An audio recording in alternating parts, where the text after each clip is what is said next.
Hello বন্ধুরা, কেমন আছো সবাই? আশা করছি সকলেই অনেক ভালো আছো। প্রিয় বন্ধুরা, আজকে তোমাদের জন্য নিয়ে এলাম আরও একটি নতুন গল্প। আশা করছি তোমাদের দাঁড়িয়ে যাবে। তাই ভিডিওটি শুরু থেকে শেষ পর্যন্ত দেখো। একদিন আমার মাথায় খুব যন্ত্রণা করছিল। আমার দেওর বলল, বৌদি এসো, মেসেজ করে দেই।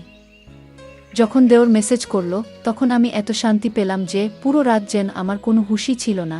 তারপর আমি প্রত্যেক দিনই আমার দেওরকে দিয়ে মেসেজ করাতাম। আর ওই দিন আমার শরীরে তেল লেগেছিল। পরের দিন আমি ক্যামেরা লাগিয়ে দেওরকে ডেকেছিলাম। যখন সকালে উঠলাম, তখন ক্যামেরায় দৃশ্য দেখে আমি তো পুরো ক্ষেপে উঠলাম। আমার দেওর তো আমার সাথে। কখনো কখনো আমরা সম্পর্কের সীমানার খেয়াল রাখি না, আর এই কারণের জন্যই আমাদের অনেক লোকসান হয়ে যায়। প্রত্যেকটা সম্পর্কের একটা সীমা থাকে, আর যদি মানুষ ওই সীমা পার করে যায়, তাহলে সেই সম্পর্ক তার জন্য সমস্যা হয়ে দাঁড়ায়। আমার সাথেও কিছু এরকমই হতো। আমি একটা সম্বন্ধে আমার সীমারেখা পেরিয়ে গিয়েছিলাম, আর এজন্যই বরবাদী আমার ভাগ্য হয়ে দাঁড়িয়েছিল। যা কিছু আমার উপর দিয়ে বয়ে গিয়েছিল, সেগুলো আমার পক্ষে ভুলে যাওয়া মুশকিল ছিল। গত কয়েকদিন ধরে আমার মাথা যন্ত্রণায় জেন ফেটে যাচ্ছিল। আর কোনো ওষুধ কাজও করছিল না। আমার রাতের বেলায় ঘুম না হওয়ারই সমান ছিল। আমি পুরো রাত জাগতাম, আর ঘরের মধ্যে এখান থেকে ওখানে ঘুরে বেড়াতাম, বা নিজের বিছানাতে এপাশ ওপাশ করতাম। আবেগের ছাপটা নিয়ে আমাকে পাগল করে দিত। এজন্য আমার মাথায় যন্ত্রণা হতে থাকত। আমার দেওর পঙ্কজ, যে কিনা বয়সে আমার থেকে ছোট ছিল, সে আমার ভীষণ খেয়াল রাখত, আর আমরা দুজনে বেশ ভালোই মিশতে পারতাম। আমি ভুলেই গেছিলাম যে দেওর আর বৌদির সম্পর্ক ঠিক কীরকম হয়। অনেক রাত অবধি সে আমায় জেগে থাকতে দেখত। একদিন আমার কষ্ট দেখে বলতে লাগলো, বৌদি, আমি তোমার মাথায় তেল মালিশ করে দিচ্ছি, তোমার যন্ত্রণা এক্ষুনি ঠিক হয়ে যাবে। তার কথা শুনে আমি হেসে ফেললাম। আমার মনে হলো যে সে এমনিই বলছে। আমি বললাম, আচ্ছা ঠিক আছে, লাগিয়ে দাও। সে তেল নিয়ে আসলো, আর আমার মাথায় ভালোভাবে মেসেজ করতে লাগলো। তার সাথে সে তার পুরো দিনের গল্প আমাকে শোনাতে লাগলো। তার আঙ্গুলের দ্রুত মেসেজ আমায় ভীষণ শান্তি দিচ্ছিল। আমার রোজ রাতে চা খাবার অভ্যাস ছিল। পঙ্কজ আমার জন্য চাও নিয়ে আসলো। নিজের সাথে করে মালিশ করার পর আমি পঙ্কজের সাথে চা খেলাম আর শুয়ে পড়লাম। আমার এমন ঘুম আসলো যে আমি একেবারে সকালবেলা উঠলাম। সত্যিকারের পঙ্কজের মেসেজ এত যেন জাদু ছিল। আমি অনেক বেশি শান্তি অনুভব করছিলাম। অনেকদিন পরে আমার এরকম গভীর ঘুম আসলো। সকালবেলা উঠে যখন আমি স্নান করতে বাথরুমে গেলাম, আমি তখন ভীষণ অবাক হলাম যে আমার পুরো গায়ে কোথাও কোথাও তেল লাগানো। বোধহয় আমি ঘুমের ঘোরে নিজেই মাথার তেল এদিকে ওদিকে লাগিয়ে দিয়েছি।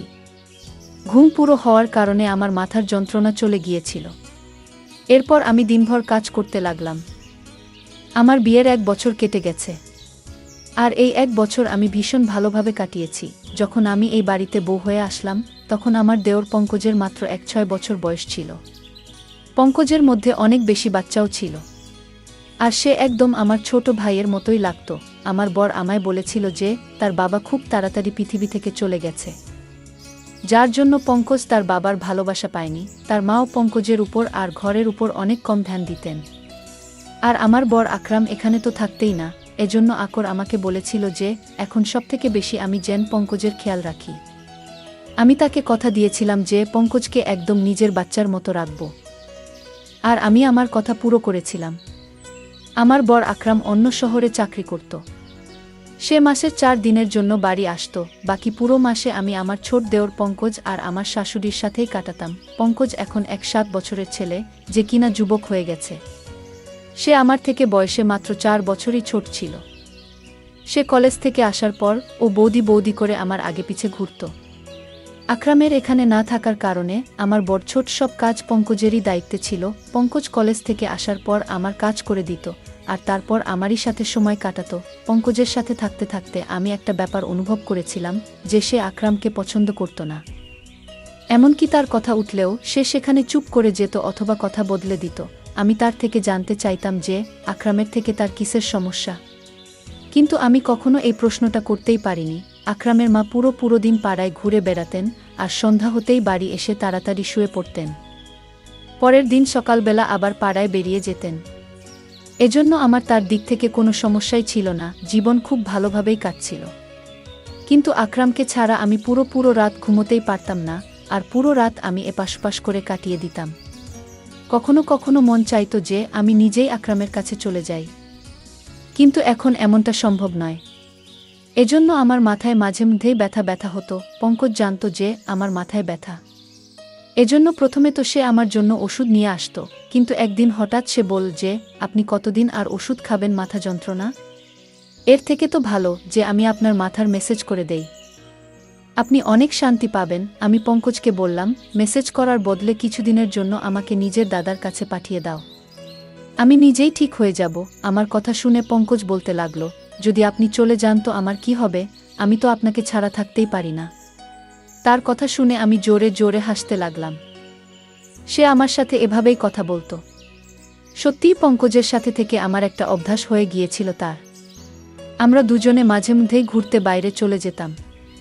সে রাতের বেলা আমার জন্য আইসক্রিম নিয়ে আসতো, আর আমরা দুজন মিলে রাতভর একসাথে সিনেমা দেখতাম। আমি পঙ্কজের সাথে কেনাকাটা করতে যেতাম। তখন সে আমাকে অনেক মডার্ন আর ফ্যাশনেবল জামা কাপড় কিনতে বাধ্য করত। ঘরের মধ্যে তো সে আমাকে ওড়না গায়ে দিতেও দিত না। আমি যখনই ওড়না নিয়ে কাজ করতাম, তখন সে আমার গায়ের ওড়না টেনে একদিকে ফেলে দিত। সে বলতো, আপনি এটা এত গরমের মধ্যে কি করে পরে কাজ করেন? সে প্রত্যেকটা কথায় আমার অনেক বেশি চিন্তা করত। সে হালকা রঙের জামা কাপড় পরতে বেশি পছন্দ করত। এই জন্য আমি যখনই তার সাথে বাজারে যেতাম, তখনই সে আমার জন্য হালকা রঙের কাপড় পছন্দ করত আর কেনাত। আর তার সেলাইও ভীষণ ফ্যাশনেবল ভাবে করিয়ে আনত। আমার জামা কাপড়ের ব্যাপারে তার অনেক রুচি ছিল। আমি প্রায় তাকে বলতাম যে তার বউ তো ভাগ্যবান, যে তার বর তাকে পছন্দমতো জামা কাপড়ের ডিজাইন বানিয়ে দেবে। আমার কথা শুনে সে বলতো যে, আপাতত আপনি ভীষণ সৌভাগ্যবতী যে আমি আপনার জন্য এত মেহনত করি। আর সত্যিই আমি অনেক সৌভাগ্যবতী ছিলাম, কেননা আমাকে সে কখনো কোনো কাজের জন্য না বলতো না। সে আমার অনেক জামা কাপড়েই ডিপ করে ডিজাইন দেওয়া গলা বানাত, বড় বড় পিঠের ডিজাইনও বানাত, যেগুলো মাঝে মধ্যেই আমার কোমর পর্যন্ত চলে যেত। আর কামিজ এতটাই টাইট ফিটিং হতো যে কখনো কখনো তো নিঃশ্বাস নিতেও আমার কষ্ট হতো। কিন্তু পঙ্কজ এরকম জামা কাপড় ভীষণ পছন্দ করত। আমি ওকে আমার বাচ্চার মতো করে রাখতাম। এই জন্য কখনোই তার পছন্দের জামা কাপড় পরার জন্য আমি না করতাম না। হালকা গোলাপি রঙের জামা কাপড় পরে আমি একদিন রান্নাঘরে কাজ করছিলাম। অনেক বেশি গরম ছিল সেদিন, আর আমার পুরো শরীর ঘামে ভিজে যাচ্ছিল, যার জন্য আমার জামা কাপড়ে যেন আমাকে পুরোপুরি দেখা যাচ্ছিল। আর আমি ওড়না ছাড়া তাড়াতাড়ি খাবার তৈরিতেই মগ্ন ছিলাম। তাই হঠাৎই যখন সে পেছন দিক থেকে চলে আসলো আর আমাকে দেখে বলতে লাগলো, আজকে তো আপনি ভীষণ হট লাগছেন। ওর এই কথায় আমি লজ্জা পেয়ে গেলাম আর তাড়াতাড়ি আমার ওড়না খুঁজতে লাগলাম। তখনই সে বলতে লাগলো যে, আমি তো মজা করছিলাম বৌদি, আপনি আরাম করে নিজের কাজ করুন। আর সে রান্নাঘর থেকে চলে গেল। আকরাম যখন আমার সাথে দেখা করতে আসতো, তখন ওই কদিন পঙ্কজ আমার সাথে অনেক কম কথা বলতো, আর পুরো দিন সে পড়ার মধ্যেই মন দিত। আকরাম ভীষণ খুশি হতো যে পঙ্কজ অনেক মেহনত করে পড়া করছে। আর আমিও ওই দিনগুলো আকরামের সাথে এতটা মজে থাকতাম যে পঙ্কজের বদলে যাওয়া আমার চোখেই পড়তো না। আকরাম শুধুমাত্র 4 দিন আমার সাথে কাটিয়ে তারপর চলে যেত। আর তারপর পঙ্কজ আবার আমার সাথে আগের মতোই ব্যবহার করত। সে আমার ব্যাপারে অনেক জেদি ছিল। সে চাইতো সে আমাকে যা খুশি বলুক। ওর এক বন্ধুর ভাইদের বিয়ে ছিল, সে আমার পেছনেই লেগেছিল যে আমি যেন ওর সাথে যাই। প্রথমে তো আমি না বলে দিলাম, কিন্তু যখন দেখলাম যে সে দুঃখী হয়ে আছে, তখন আমি সঙ্গে সঙ্গে হ্যাঁ বলে দিলাম। কিন্তু আমি এটাই ভাবছিলাম, সে তার বন্ধুর ভাইদের বিয়েতে আমি গিয়ে কি করব। কিন্তু ওখানে গিয়ে আমি ভীষণ অবাক হলাম। ওর সমস্ত বন্ধুরা আমাকে ভীষণ ভালোভাবেই জানত, আর এমনভাবে আমার সাথে কথা বলছিল যেন আমরা অনেকবার দেখা করেছি। ওরা বলল, সব সময় পঙ্কজ আপনার কথাই বলতে থাকে আর সে আপনার ভীষণ প্রশংসা করে। তারা সবাই আমার সাথে আবার দেখা করার জন্য জেদ করতে লাগলো, ইচ্ছা প্রকাশ করতে লাগলো। ফেরার সময় আমি পঙ্কজকে বললাম যে, তুমি তোমার বন্ধুদের আমার ব্যাপারে কি কথা বলেছ যে সবাই আমাকে এত ভালোভাবে চিনেছে?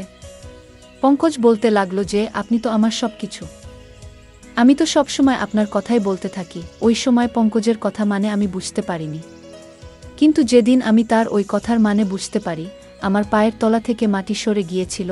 পঙ্কজ রোজ রাতে আমার মেসেজ পড়ত আর আমি আরাম করে ঘুমিয়ে যেতাম। কিন্তু যখন আমি আমার গায়ে পরের দিন জায়গায় তেলের দাগ দেখতাম, অবাক হয়ে যেতাম। আর এই জন্যই একদিন আমি ঘরের মধ্যে ক্যামেরা লাগালাম আর পঙ্কজকে দিয়ে ম্যাসাজ করাতে লাগলাম। ম্যাসাজ করানোর কিছুক্ষণের মধ্যেই আমি প্রত্যেকবারের মতো ঘুমিয়ে পড়লাম। আর সকালবেলা উঠে যখন ক্যামেরা রেকর্ডিং দেখলাম, তো আমার নিঃশ্বাস প্রশ্বাস যেন বন্ধ হয়ে যাচ্ছিল। আমি ভাবতেও পারিনি যে পঙ্কজ আমার সাথে এরকম করতে পারে।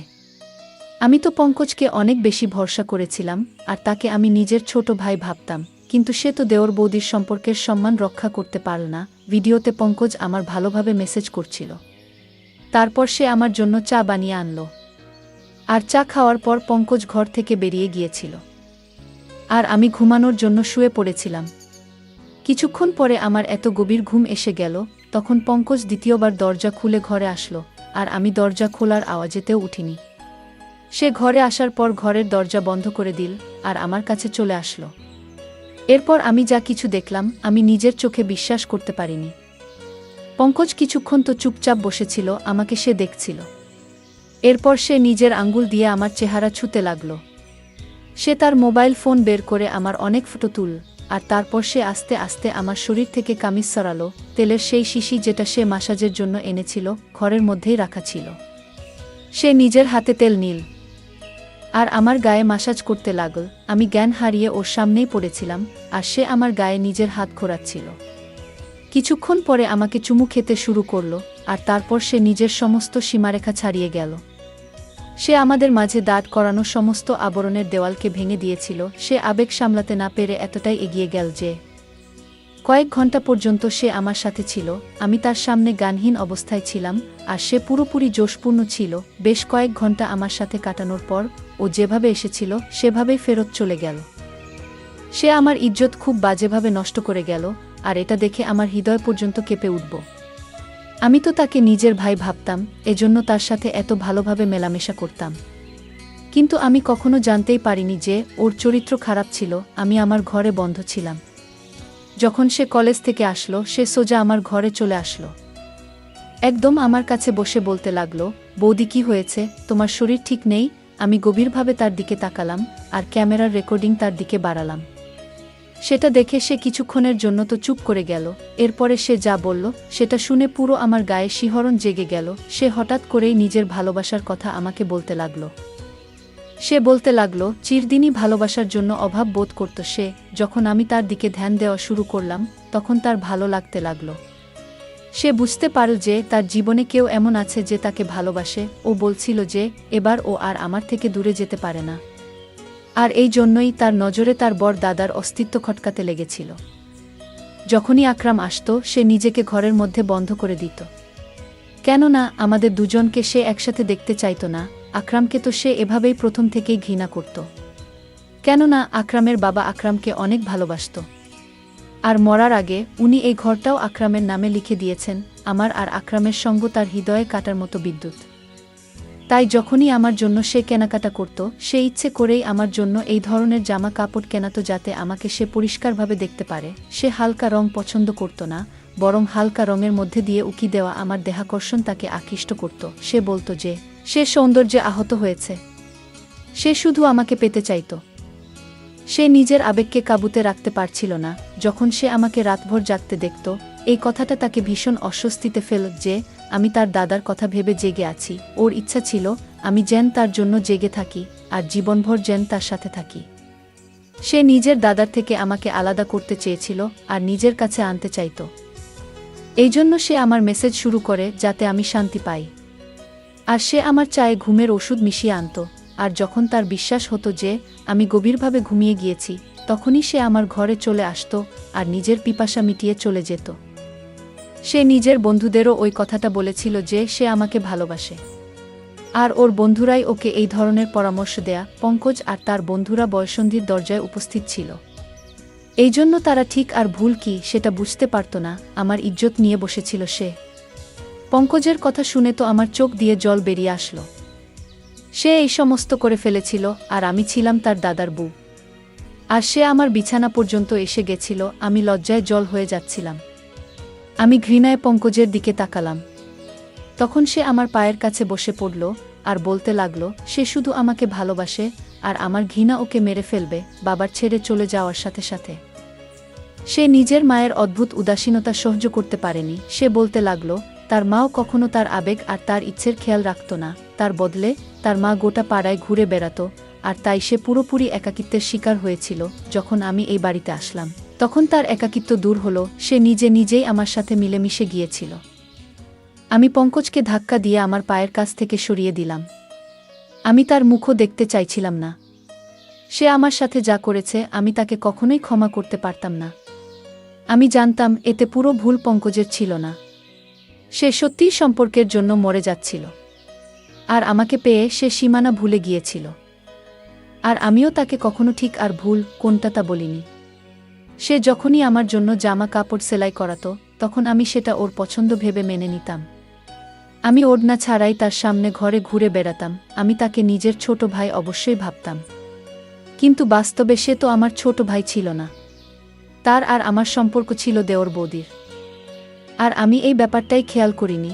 আজকালকার দিনে যেখানে এক 3 বছরের বাচ্চাও পুরো সব কথাই জানতে পারে, আমি কি করে ভেবে নিলাম যে আমার 7 বছরের দেওর একটা ছোট বাচ্চা হবে। আমি তাকে বললাম, এটাই ভালো হবে যে তুমি আমার থেকে দূরত্ব বজায় রাখো, আর আমাকে নিজের চেহারাও দেখাবে না। আমার পক্ষে এবার তার সাথে একই ছাদের নিচে থাকা মুশকিল হয়ে গিয়েছিল। সে বলতে লাগলো যে এই কথাটা যেন তার দাদাকে আমি না বলি। আমার মধ্যে তো নিজে থেকেই এতটা ক্ষমতা ছিল না যে আমি আকরামকে এত বড় সত্যিটা বলবো। সে ভীষণ লজ্জিত ছিল। আর সে নিজের ঘরে চলে গেল। কিন্তু আমি নিজের নজরেই নেমে গিয়েছিলাম। আমি সঙ্গে সঙ্গে আকরামকে ফোন করলাম।